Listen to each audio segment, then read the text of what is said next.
All right, CNT120 Network Design Lab. We're working on part 4, the final part of our lab, Network Design Lab. And again, we're doing this kind of in conjunction with Chapter 6. So last part of the lab, we want to take a look at our design and our implementation and look at the advantages, kind of like the good parts of the plan, the disadvantages, the parts that there's problems with. We need to identify those, and then we want to make some suggestions for our customer, maybe how we would fix this. This is the kind of stuff that you want to have in your head when you meet with a customer or the client, to basically sell, hey, these are the good things about what we're doing for you. You also want to address the deficiencies. Maybe they weren't thinking of things that you are, and say, hey, you asked for this. This is what we have here, but here's some problems that we've identified. Do you want us to try to fix those? And that's where you would then suggest, hey, here's some things we could do to fix it or make this plan better for you. All right, so to do this, I'm going to copy this so I have this handy, okay? I'm going to open up a new Google Doc over here. So we'll do a new Google Doc, and I'm going to put a quick name on this guy. Again, like the other ones, I'm going to call this demo because I know this is CNT120 Network Design Lab, and we'll call this the Justification. Kind of like all the goods and bads of our plan. Now, I'm going to paste this in here just so I have it for reference. Ooh, look at that. Get out of there. So let's go here. We want the advantages, disadvantages, suggestions, if you will. And again, I'm just going to paste this for reference. Okay, so here is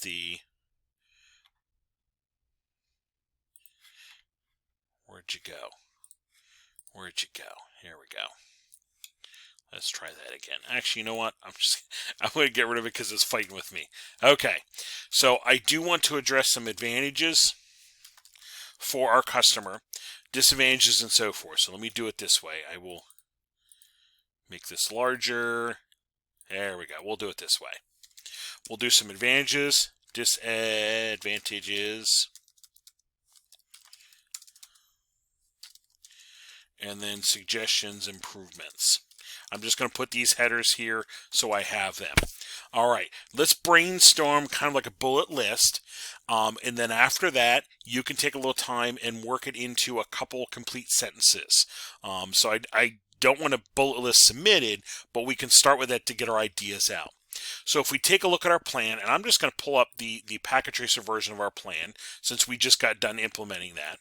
If I take a look at my plan, we can say, and I'll look at both here. I'll look at the physical and I'll look at the, I'll shut the Wi-Fi coverage off. I'll look at both. If I look at my plan here, anything they've asked for, we've completed. We have everything connected. We have everything hooked up. We even ran like a little simulation. That's what this is, to say, will this all work? And we're able to make it all work. So one of the first things we want to say is our plan meets all the needs that they have identified. Plan meets all the needs identified. Everything they've identified, we have met for them with this plan. Okay, so you could take that as the first sentence or two and identify, hey, these are all, anything you've asked for, we have made sure we've covered. Secondly, if you think about it, we actually have, and we'll come out here, we're only using one of the network drops in each room. So with our extra cabling here, and with, if I look at the closet, we'll zoom in on the switch here, and I'll do all of the manage all cables, and I'll do the manage all cables in this guy too. Manage all cables. Half of these are expandable, and I still have room here, and I still have some ports here. So even with that, even with picking the basic switch, there is room for expansion in this plan already. There's room for expansion. And we could explain that to them of, we actually have extra cable drops in each room like you asked for. We have extra cable drops in the patch panel that we could use. We have extra ports on the switch. Not many, but we have a couple in there. We could also identify, when we think back to the equipment we picked commercial grade equipment. It was kind of middle of the road, so it's going to meet all their needs that way, technologically speaking. So our equipment choices, oops, our equipment chosen is, business grade equipment that should meet all of their needs and have all the functions in that they're needing, especially the VLANs and the DHCP and NAT and all those technologies that are going to make this work. They're in there, and they're functioning as we saw in our simulation that we did. So if I take these couple advantages here, again, we don't want to leave it a bullet list, but if you take these bulleted items, turn them into a couple sentences, you could have the advantages taken care of for this customer. If you want to elaborate and keep going, go right ahead. Okay, if you think of some other things, go for it. We now want to look at the disadvantages of the plan. We need to identify, there's a couple deficiencies here that we want to identify and bring to our customers' attention.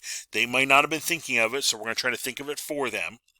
One of the obvious ones is we have single points of failure, meaning if I take a look at this design, here we go. If this router fails, the whole site is down. If this switch fails, the whole site is down. Okay, there's single points of failure in our equipment here, and that is something that maybe they're not thinking about, and maybe it's something we can try to address in our suggestion.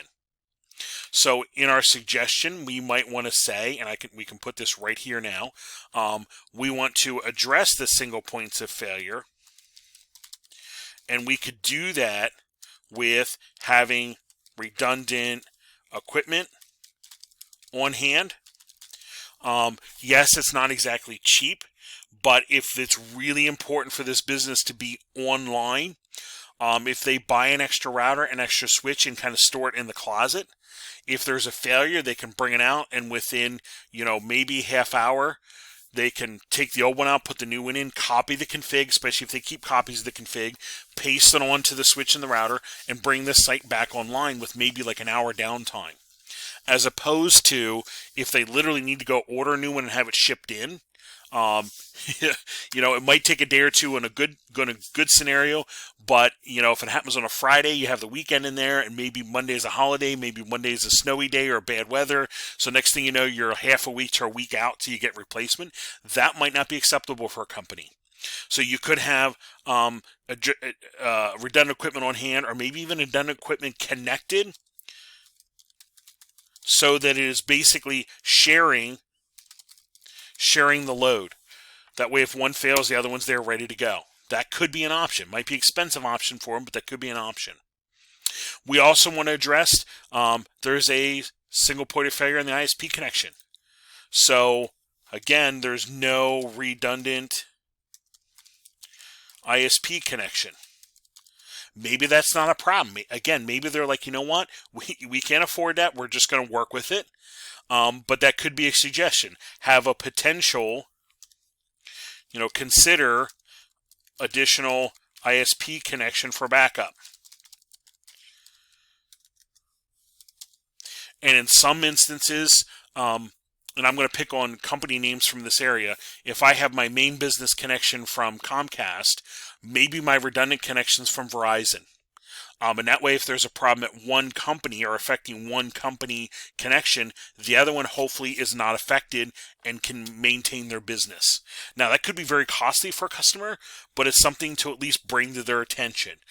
Maybe like, no, we can't afford that. Or maybe like, you know what? Let's explore that. Let's see if that's even possible. For this one, I'm going to jump in the closet real quick. If I go to my closet, if I take a peek, we have plenty of room here to put equipment in, but if you take a look, we have no backup if there's a power loss. We don't have a uninterruptible power supply or anything like this in here if there's a power failure. So there's no redundant power, or no power backup, if you will.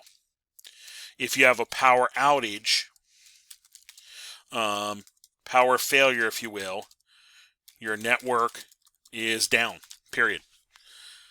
So something we could suggest to them is power backup. Consider UPS for your closet equipment.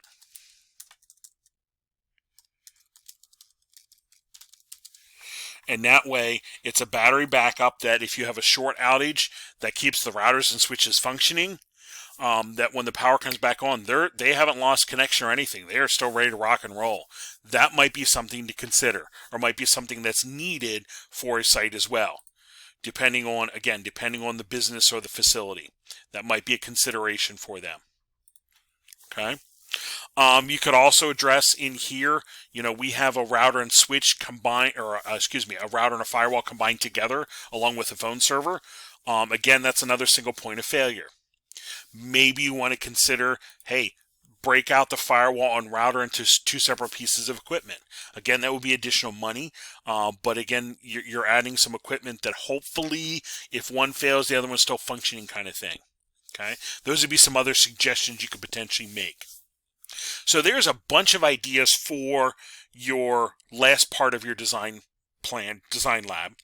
So now take these bulleted lists and turn them into a couple sentences each or a paragraph each to address the advantages of the plan, the disadvantages of the plan, and the suggestions we could do to hopefully make it better for the customer. And again, these might be things they were not thinking about when you first met, and they might very well be like, yes, please, let us know what it would cost to add the UPSs in. Let us know what it costs to add a redundant router, redundant whatever. And maybe they'll decide, yeah, that's actually worth it in the long run. We'll do that. So these would be things that you're trying to think ahead for them. So turn those into, a couple sentences, paragraph each. When you're all done, save that as a Microsoft Word or PDF. Okay, so you can do a file download as Microsoft Word or PDF, and that could be that file can then be submitted to D2L.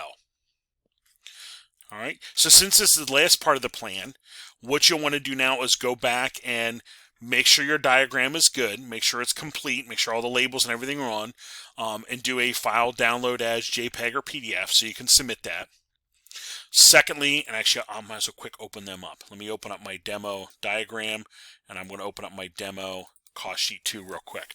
So on my diagram, on your network diagram that you did earlier, make sure you have all the pieces in there, all the labels in there. And once you have all that complete the way you like it, come over here and do your file, export as PDF or JPEG, and that will be the file you submit to D2L. D2L does not understand a draw.io file. It does not know what to do with that. So please make sure it's a JPEG or PDF. That way it is readable. With your cost sheet, again, make sure all your equipment's on here. Make sure your tally's here. Make sure your sources are here. This, and you can just do a download as Excel. PDF would be a backup. That sometimes splits the chart among multiple pages. It doesn't always show up well. So just do the Excel, but if you have problems with that, do the PDF as a backup. Download this one, and you can submit this one right to D2L. Your packet tracer file that we were doing, again, make sure all your cabling is done in here. Make sure all your cabling is done. Actually, let me go ahead here. Make sure all your cabling is done out here in the office. You're getting link lights and you're able to browse everywhere, browse over to the ISP. And then on this one, just do save as and leave it as the PKT. Leave it as the PKT packet tracer file and submit that to D2L. And then last but not least, the part 4 we were just discussing, turn these into a couple sentences, paragraph each. And when you're done, do a file, download as Microsoft Word or PDF. One of those would be fine. And then you'll take those four files, and submit them to D2L. And this will be due right before the final exam week, So make sure you're getting them in. Basically, when you're done with your Chapter 6 lab kind of thing, that ballpark is when you're submitting this.